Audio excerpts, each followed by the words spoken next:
কিনেছি। জানি তো, কি সুন্দর রংটা। খুব ভালো মানিয়েছে। তুই তো বললি যে সাজো সাজো, হ্যাঁ, একই ডাক্তার বলেছে।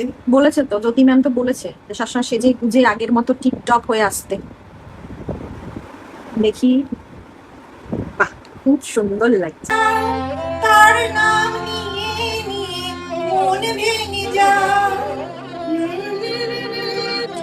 মা তো চলে গেল এবং কোনো ট্রিটমেন্টই নিতে পারছে না, কোনো ওষুধ কাজ করছে না, সবকিছুই যেটাই দিচ্ছে সেটাই অন্যভাবে রিয়াক্ট করছে। আমরা প্রচন্ডই মানে আপ টেনশনে ছিলাম, কিন্তু ওটিটা করতেই হবে, এটা মাস্ট, মানে এটা ছাড়া আর কোনো উপায় নেই, যেহেতু মায়ের কেমোটা দেওয়া যাচ্ছে না, আর ওটি তো এমনিও করার প্ল্যানও ছিল।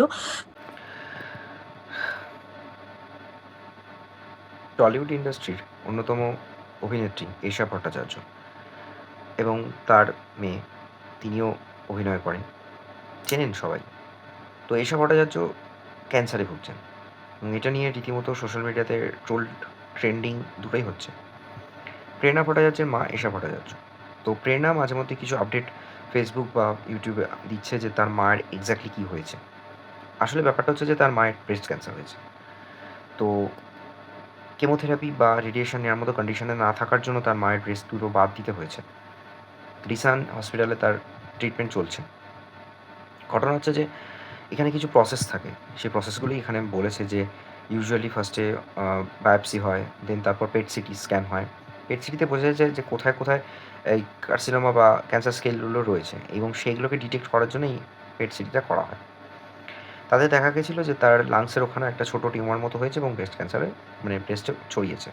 দ্যাটস ওয়াই ফাইনালি তাকে এটা রিমুভ করার জন্য সার্জারি করতে হয়েছে।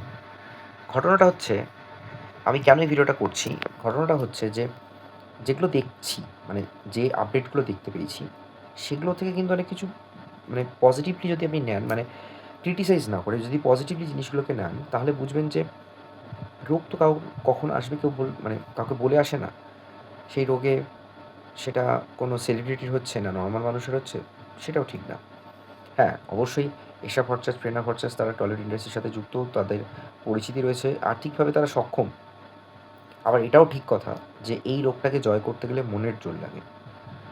সবাই যুবরাজ হয় না, সে একজন স্পোর্টস পারসন, সবাই সঞ্জয় দত্ত হয় না যে একজন পাঞ্জাবি এবং তার আর্থিকভাবে তার কোনো চিন্তা নেই। আমি আবারও কথাটা কেন বলছি যে cancer it's a huge process এবং তার সাথে হচ্ছে যে এটা সময় সাপেক্ষ তো বটেই, অনেক স্টেজ বাই স্টেজ যেতে হয় এবং তার সাথে যেটা হয় যে ভাই কোমরের জোর লাগে, মানে খরচ সাপেক্ষ। সরকারি জায়গায় যদি ট্রিটমেন্ট করতে যান তাহলে সেটা অনেক লেন্দি, অনেক লং প্রসেস, সেখান থেকে রিকভারি করার চান্স খুব নেগলিজেবল এবং ডিপেন্ড করছে আপনি কোন স্টেজে আপনার এই রোগটা ধরা পড়েছে। এখন এক্ষেত্রে ফার্স্ট স্টেজ আশা করা হচ্ছে, মেবি সেকেন্ড স্টেজ, কিন্তু প্রাইভেটে ট্রিটমেন্ট হচ্ছে, কলকাতাতে হচ্ছে, নট চেন্নাই অ্যাপোলো।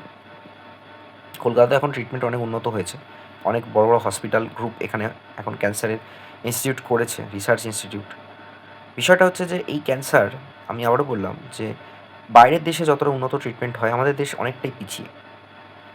তো নর্মালি যা হয় যে পেট সিটি হবে, তারপরে বাদ দেবে ক্যান্সার সেল যেখানে হয়েছে, মেন যে জায়গাটা অর্থাৎ ব্রেস্টে হয়েছে এটা বাদ দেবে। এবার ইন্টারনালি যদি কোনো জায়গায় হয় তো সেখানে ওই বাইরে থেকে কেমো দেবে, রেডিয়েশন দেবে, চেষ্টা করা হবে যে ক্যান্সার সেলটা মেরে দেওয়া এবং বাইরে যাতে আশপাশে না ছড়ায়। কিছু চ্যানেল ইউটিউবে দেখছি তারা এমনভাবে ভুয়ো খবর ছড়িয়েছে যে এসব ভট্টাচার্য কি মারা গেছে, নিজেদের মতো করে কেটে কেটে এই প্রেরণা ভট্টাচার্যের ভিডিওগুলোকে কেটে কেটে এমনভাবে প্রেজেন্ট করেছে যেন তিনি মারা গেছেন, মেয়ে কাঁদছে, এরকম সমস্ত থাম্বনেল বানিয়েছে। কিন্তু তা নয়, কিন্তু তিনি জীবিত আছেন, বেঁচে আছেন। আগের ভিডিওতে তোমাদের যেটা বলেছিলাম যে ওই 1.5 মাসের 2 সপ্তাহের যেই অসম্ভব একটা যন্ত্রণাদায়ক সময় আমরা কাটিয়েছি এবং মায়ের যে অসম্ভব কষ্ট যন্ত্রণার মধ্যে দিয়ে যে মা গেছে, মানে সেটা অকল্পনীয়, অবর্ণনীয়, এতটাই কষ্ট যেটা প্রত্যেক দিন আমি দেখতাম। আমি সারা রাত ঘুমাতাম না, আমি মায়ের ঘরে থাকতাম, মাকে যন্ত্রণা পেতে দেখতাম, কষ্ট পেতে দেখতাম, ঘুমাতে পারতো না, ছটফট করতো। আমি প্রতিটা জিনিস, আমি এবং বাবা যখনই যখনই মায়ের সঙ্গে থেকেছি, আমরা প্রত্যেকটা দিন আমরা দেখেছি যে সেই কষ্টটা কি। এবং এই ট্রিটমেন্টের ক্ষেত্রে যেটা দেখিয়েছে যে জুন মাস থেকে তাদের ট্রিটমেন্ট চলছে, লং প্রসেস, তাই মে মাসে তারা ঘুরতেও গেছে ফর দ্য টাইম বিং, কিছুটা রিল্যাক্সেশনের জন্য, কিছুটা এনার্জি গ্যাদার করার জন্য। সিমিলারলি আর একটা জিনিস আছে যে এই যে বললাম মেন্টাল সাপোর্টটা ভীষণ ইম্পর্টেন্ট ক্যান্সারকে জয় করতে গেলে। ডাক্তাররা ভীষণভাবে মেন্টালি সাপোর্ট দিয়েছে এবং চেষ্টা করা হয়েছে যে এখান থেকে বেরিয়ে আসার জন্য তাকে সাজতে গুজতে তার যে পছন্দের কাজগুলো সেগুলো করা হচ্ছে। প্রেরণা ভট্টাচার্য যোগ্য কাজ করেছে।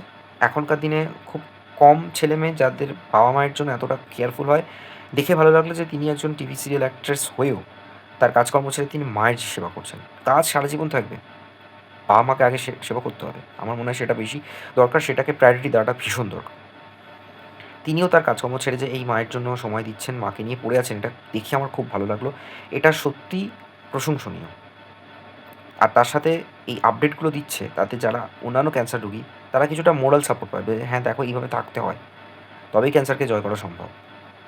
স্টেজ 1 থেকে যাতে স্টেজ 2 না যায়, স্টেজ 1 থেকে যাতে ফিরে আসা যায়, কেমো রেডিয়েশন দিয়ে যাতে কমিয়ে আনা যায়, এটা হচ্ছে খুব ইম্পর্টেন্ট বিষয়।